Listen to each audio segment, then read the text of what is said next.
BJP के राष्ट्रीय अध्यक्ष अमित शाह आगरा में पार्टी पदाधिकारियों के साथ बैठक कर रहे हैं। बैठक में ब्रज, पश्चिम और कानपुर क्षेत्र के पदाधिकारी शिरकत कर रहे हैं। इस बैठक में सीएम योगी आदित्यनाथ भी शामिल हैं।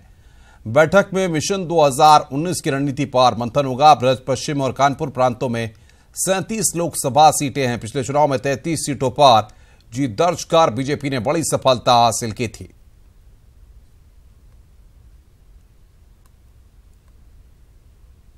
और बातचीत करने के लिए हिमांशु हमारे संवाददाता हमारे साथ जुड़े हुए हैं। हिमांशु, क्या कुछ निकल करके सामने आ रहा है इस बैठक से? जी अनुपम, सबसे बड़ी बात है कि बैठक संपन्न हो चुकी है।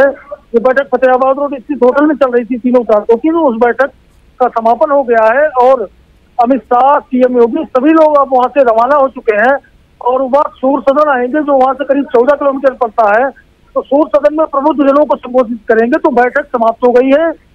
3 चरणों में बैठक हुई थी। पहले चरण में लोकसभा संचालन समितियां जो है तीनों प्रदेशों की, उनकी बैठक लिया था अमित शाह ने। उसके बाद जो और प्रमुख पदाधिकारी थे और प्रमुख नेता थे ब्रज के और कानपुर के, पश्चिम के, उनके साथ चर्चा की गई। और तीसरी बैठक जो हुई है वो आईटी सेल की बैठक हुई, जिसमें 120 कार्यकर्ता उपस्थित थे। तो उनको आईटी सेल के लोगों को मार्गदर्शन दिया है अमित शाह ने। अब अमित शाह और सारे प्रमुख नेता, सीएम योगी, डॉक्टर दिनेश शर्मा, सभी लोग रवाना हो चुके हैं वहां से और अब जल्द ही मुश्किल से 20 मिनट के अंदर वो सूर सदन में प्रबुद्ध सम्मेलन को संबोधित करेंगे और यहाँ पहुंचने वाले हैं। जी अनुपम। हिमांशु, बहुत बहुत शुक्रिया हमारे साथ जुड़ने के लिए। नजर बना के रखिए, आगे भी हम आपसे अपडेट लेते रहेंगे।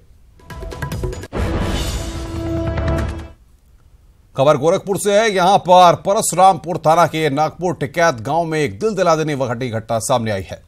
महिला ने अपने 3 बच्चों के साथ केरोसिन ऑयल डालकर आग लगा ली।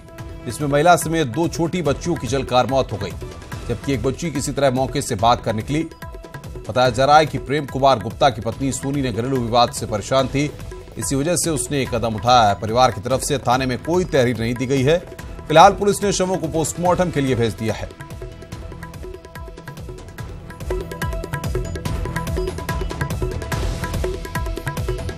छोटी मोटी लड़ाई झगड़े होते रहते थे, अब उसने आग लगा लिया, ये थोड़ा ना कोई जानता। जब इसमें किसी का कसूर ही नहीं है तो क्या तहरीर देंगे, क्या लड़ाई करेंगे।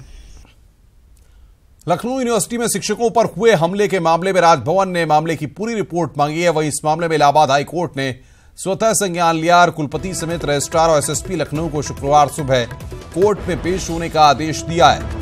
आज हुए यूनिवर्सिटी टीचर्स एसोसिएशन की जनरल बॉडी मीटिंग में फैसला लिया गया है कि जब तक दोषियों की गिरफ्तारी नहीं होती है और लापरवाही बरतने वाले पुलिसकर्मियों पर कार्रवाई नहीं होती, शिक्षकों का कार्य बहिष्कार जारी रहेगा। विश्वविद्यालय में सुरक्षा के मद्देनजर भारी संख्या में पुलिस बल तैनात कर दिया गया है। होने के बावजूद भी लगभग 450 शिक्षकों ने उस जीबीएम में भाग लिया और अपनी एक रोष व्यक्त किया प्रशासन के प्रति। बड़ी गंभीर विषय है विश्वविद्यालय के लिए। नहीं, जाहिर सी बात है वो तो नहीं तैयार हैं, लेकिन मेरा प्रयास पूरा है कि जितनी जल्दी हो सके उनके साथ वार्ता करके, समझा करके और उनकी मांगों पर निर्णय करा करके प्रशासन से विश्वविद्यालय को सामान्य छात्रों के लिए जल्दी जल्दी खोला जाए। आज लखनऊ विश्वविद्यालय शिक्षक संघ के आम सभा की बैठक हम लोगों ने की। उसमें 2 महत्वपूर्ण बिंदु ये थे। पहला कि जो भी दोषी लड़के हैं उनकी गिरफ्तारी की जाए और सख्त धाराओं में उनके ऊपर कार्रवाई की जाए। दूसरा ये कि कुलानुशासक महोदय ने जिन जिन पुलिस अधिकारियों को फ़ोन किया और उन्होंने उसमें गंभीरता नहीं दिखाई, अगर वो गंभीरता दिखाते तो शायद ये घटना नहीं घटित हो पाती जो कल परिसर में हुई है। अत्यंत शर्मनाक है, अशोभनीय है। तो उन पुलिस अधिकारियों के ऊपर भी कार्यवाही हो। इन दोनों बिंदुओं के निस्तारण के बाद ही हम अपना बहिष्कार वापस लेंगे। ये हमारी आम सभा का निर्णय है। लखनऊ विश्वविद्यालय में शिक्षकों पर हुए हमले के मामले में जहां एक तरफ हाईकोर्ट ने स्वतः संज्ञान लेकर पीआईएल दाखिल किए, वहीं दूसरी ओर राजभवन और डीजीपी कार्यालय ने भी पूरे मामले की जानकारी मांगी है। विश्वविद्यालय के कुलपति को खुद डीजीपी ओपी सिंह ने मिलने के लिए बुलाया है। वहीं दूसरी ओर लखनऊ विश्वविद्यालय के शिक्षकों ने ये फैसला लिया है कि जब तक आरोपी जो छात्र हैं उनकी गिरफ्तारी नहीं होती है और जो दोषी पुलिसकर्मी इसमें माने जा रहे हैं कि उन्होंने लापरवाही की है, उनके खिलाफ कार्रवाई नहीं होती, तब तक कार्य बहिष्कार जारी रहेगा। इसके साथ ही विश्वविद्यालय से संबद्ध जो डिग्री कॉलेज है वहां पर भी अब शिक्षकों ने दाखिले को बंद करने का फैसला लिया और विश्वविद्यालय के शिक्षकों के समर्थन की बात कही है। दूसरी तरफ माहौल को देखते देखते हुए फिलहाल आप देख सकते हैं कि किस तरह से पूरे विश्वविद्यालय में सुरक्षा व्यवस्था कड़ी कर दी गई है। पीएसी को तैनात कर दिया गया है। यहाँ पर आप देख सकते हैं, हमारे कैमरा पर्सन गुलजार आपको दिखा रहे हैं किस तरह से पूरे परिसर में पुलिस को तैनात कर दिया गया है, जिससे अब यहाँ पर किसी भी तरह की कोई घटना ना हो। तो अब देखना ये है कि फिलहाल जो शिक्षक हैं उनकी मांगे कब मानी जाती हैं और विश्वविद्यालय अब कब तक खुल पाता है। कैमरामैन गुलजार के साथ शैलेश अरोरा, न्यूज़ 18 लखनऊ। शामली में डीएम के आदेशानुसार बाल मजदूरी के खिलाफ शहर की दुकानों और प्रतिष्ठानों पर चेकिंग का अभियान चलाया गया। इस दौरान एक दुकान से एसडीएम शामली ने एक नाबालिग बच्चे को बाल मजदूरी के शक में उठा लिया।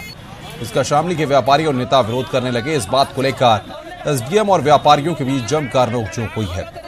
हंगामा बढ़ता देख मौके पर पहुंची पुलिस ने व्यापारी नेता को हिरासत में ले लिया है। इसके बाद सभी व्यापारी एकजुट होकर थाने पहुंच गए। अधिकारियों ने मान मनोवल कर मामले को शांत कराया है। फिलहाल पुलिस ने पकड़े गए बच्चों को डॉक्टरी परीक्षण के लिए भेज दिया है। मेडिकल रिपोर्ट के बाद वैधानिक कार्रवाई की जाएगी।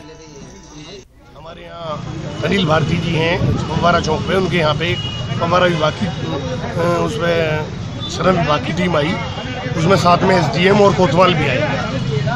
उन्होंने वहाँ पे बच्चा के उसे उठाया एक श्रम विभाग के अधिकारियों ने और एसडीएम ने जबरदस्ती।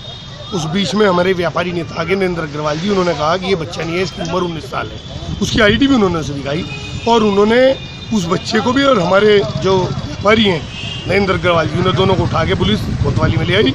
अब हम पूरा बाजार बंद करके सारे व्यापारी इकट्ठे होकर धरना देंगे इसके खिलाफ। इसी संबंध में फव्वारा चौक के आसपास वहाँ पे एक कारखाने में काम करते औचक निरीक्षण किया गया और वहाँ पे एक नाबालिग बच्चा पाया गया जो अपनी उम्र 14 साल बता रहा था। उसको हम रेस्क्यू करके और उसका मेडिकल कराने के लिए जा रहे थे पूरी टीम के साथ। उसी बीच सारे व्यापारी इकट्ठा हो गए और उन्होंने कहा कि हम इसको ले जाने नहीं देंगे और कार्रवाई में नियमित जो कार्रवाई चले तो व्यवधान डालने लगे। इसके संबंध में फिर मौके पर फोर्स बुलाएगी और पूरी कार्रवाई को पूरी की गई।